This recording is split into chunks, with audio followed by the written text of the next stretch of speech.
Hello বন্ধুরা, welcome back to my channel. কেমন আছো তোমরা? আশা করছি ভালো আছো। তোমাদের ভালোবাসায় আমরাও অনেক ভালো আছি।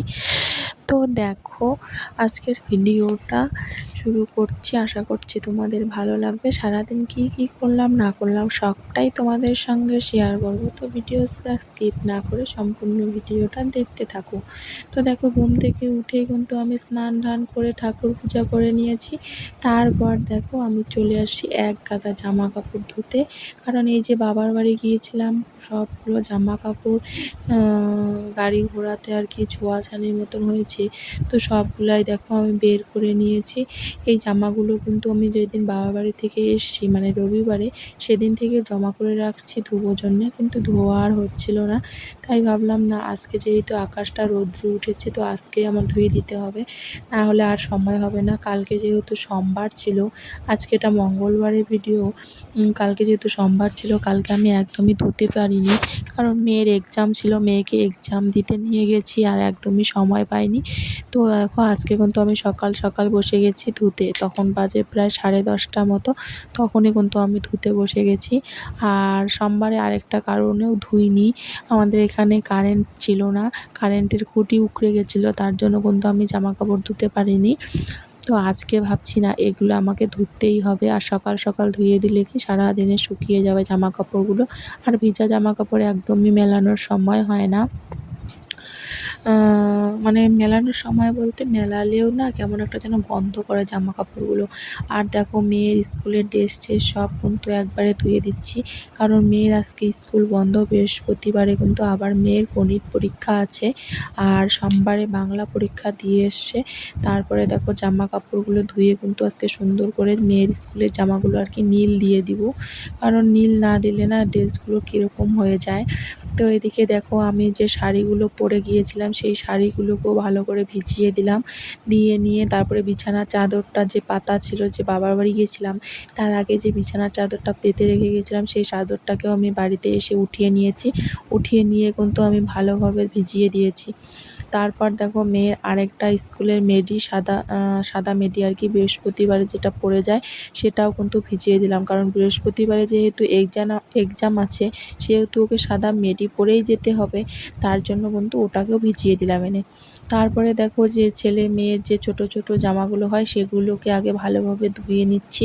কারণ স্টাফে নিয়ে প্রথমে একবার জল দিয়ে ধুয়ে, তারপরে কিন্তু ভালো জল দিয়ে ধুয়ে আমি এখানে রেখে দিচ্ছি। আর এগুলোকে আগে মেলে দিব, কারণ ছোট ছোট জামা কাপড় না শুকাতে অনেকটাই দেরি হয়, মোটা থাকে। আর ছেলে ন্যাকড়া ট্যাকড়াগুলো, সেগুলোকে আবার ধুয়ে আলাদাভাবে রাখবো, কারণ ওগুলোকে আলাদাভাবে আবার মেলতে হবে, আলাদা জায়গায় আর কি মেলতে হবে। আর প্রচুর জামা কাপড় হয়েছে বন্ধুরা, কি বলবো, যে জায়গাই হচ্ছিল না জামা কাপড়গুলো মেলার। তবু কি করা যাবে, ধুতেই হবে। আর একদিনেই আমি ধোয়া পছন্দ করি, ওই একটু একটু করে ধোয়া না আমার দ্বারা হয় না।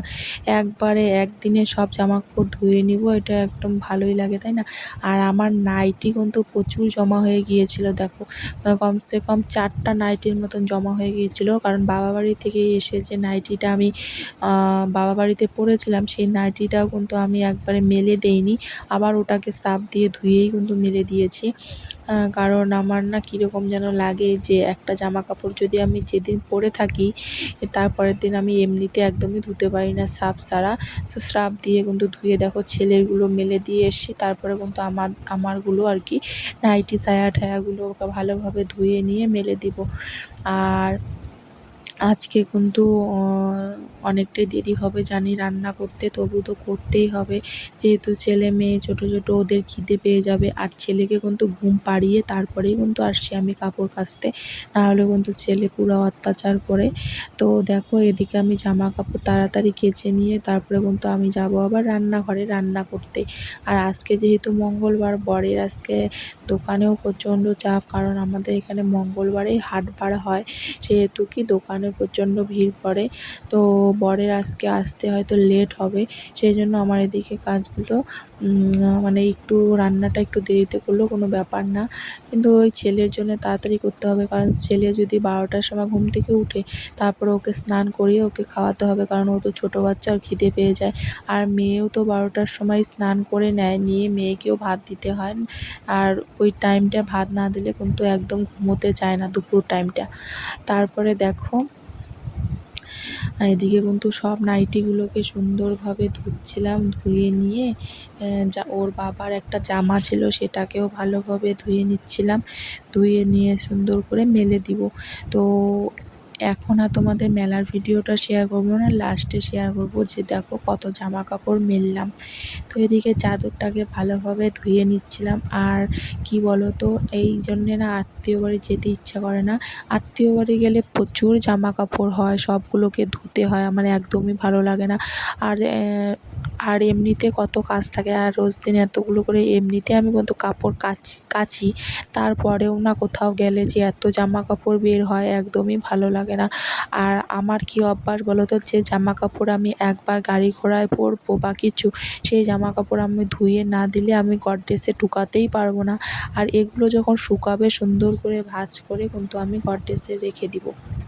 তো সেটাও তোমাদের সঙ্গে শেয়ার করব যে আমার গডরেজের ভিতরে। আর আমার এমনিতে একদিন একটা ভিডিওতে তোমাদের শেয়ার করব যে আমার কি কি কাপড় আছে। প্রচুর কাপড় আছে, প্রচুর, কিন্তু আমি কাপড় পরতে একদমই পছন্দ করি না। কিন্তু কি বলো তো, আমার বাবার বাড়িতে গেলে আমার মা বলবে তুই কাপড় পরে আসবি, কাপড় পরলেই তোকে ভালো লাগে। আর আমার কিন্তু একদমই ইচ্ছা করে না কাপড় পরতে, তবুও ওই মার কথা মতো আর কি কাপড় পরতে হয়। তো দেখো তোমাদের সঙ্গে কথা বলতে বলতে কিন্তু এদিকে আমার প্রচুর জামা কাপড় কাচা হয়ে গেছে, মানে হচ্ছে আর কি, এখনও শেষ হয়নি, বলবো না শেষ হয়ে গেছে, এখনও শেষ হয়নি। আর দেখছো আকাশটা কীরকম রৌদ্র উঠেছে, প্রচণ্ড রৌদ্র হয়েছে, প্রচণ্ড, কি বলবো আর। তো এদিকে দেখো কাপড়টাকে ধুচ্ছিলাম, এই কাপড়টা কিন্তু আমি আসার দিন পরেছিলাম শুধু একবার, তাতেই দেখো আমি ধুয়ে দিচ্ছি, কারণ আমার না কেমন যেন চুয়া চুয়া লাগছিলো। আর গাড়িতে বসলে লোকজনের সাথে এই যে মানে নাড়ানাড়ি হয়, এই জিনিসটাতে আমার একদম বিরক্তি লাগে, যে মনে হয় না ও কোথা থেকে আসছে, ও কি অসুস্থ না কিছু, এরকম মনে হয়। তো দেখো তার জন্য কিন্তু আমি কাপড়টাকে সুন্দর করে একটু সার্ফ দিয়ে জল কাচা করে দিয়েছি। আর তারপরে দেখো যে ব্যাগগুলো আমি নিয়ে গেছিলাম, সেই ব্যাগগুলোকেও সুন্দরভাবে ধুয়ে ভিজিয়ে রাখলাম। আর ব্যাগ ঠ্যাগ বস্তা টস্তা সবগুলোকেই আমি ধুয়ে দিব। বস্তা বলতে কি বলো তো বন্ধুরা, আমি যে বাড়ি গেছিলাম, ফ্রিজে কারেন্ট ছিল না, যেহেতু ফ্রিজ থেকে একদম জল পড়ে পুরা বাড়ি একদম, মানে পুরা ঘর একদম ভেসে গিয়েছে। তারপরে দেখো তোমাদের বললাম না মেলে ভিডিও শেয়ার করবো, দেখো এই যে দুটা কাপড় এদিকে মেলছি, ওদিকে প্রচণ্ড ন্যাকড়া ঠ্যাকড়া ছেলের মানে বেড কাভার, এদিকে দেখো ওর বাবার জামা ঠামা, আর পিছনে যে আমার নাইটি দেখালাম। আর এদিকে দেখো উঠোনে দেখো একদম ছেলের জামা কাপড় দিয়ে একদম ভর্তি হয়ে গেছে। আর ওখানটায় হচ্ছে ব্যাগ ট্যাগগুলো মেলে দিয়েছি, এদিকে স্কুলের ড্রেস ট্রেস মেলে দিয়েছি। তো মেলে টেলে দিয়ে আর একটু টাইমও দেরি করিনি, কিন্তু চলে এসেছি রান্না করতে। এদিকে দেখো মাছ এনেছিল, তো মাছটাকেই রান্না করব আজকে মুখী কচু দিয়ে। তো সম্পূর্ণ রান্নাটাই তোমাদের সঙ্গে একটু একটু করে শেয়ার করব। তো দেখো এদিকে কিন্তু আমার সব কিছু রান্না কমপ্লিট হয়ে যাচ্ছে। মাছের তেল রান্না করছিলাম, মুখী কচু দিয়ে মাছের ঝোল করেছিলাম, বাঁধাকপি ঘন্ট করেছিলাম মাছের মাথা দিয়ে। তো এই যে এদিকে মুখী কচুটাকে আমি ঝোল দিয়ে দিয়েছি, তারপরে মাছগুলো দিয়ে দিব, দিয়ে নিয়ে ভালো করে জাল করে কিন্তু ফুটিয়ে নিলেই রেডি আমার মাছের ঝোল। তারপরে দেখো এদিকে কিন্তু ওই মাছগুলোকে ঢেলে দিচ্ছিলাম। তো আজকে এই পর্যন্ত, ভিডিওটা কেমন লাগলো অবশ্যই কমেন্টে জানিয়ে। দেখা হচ্ছে নেক্সট ভিডিওতে।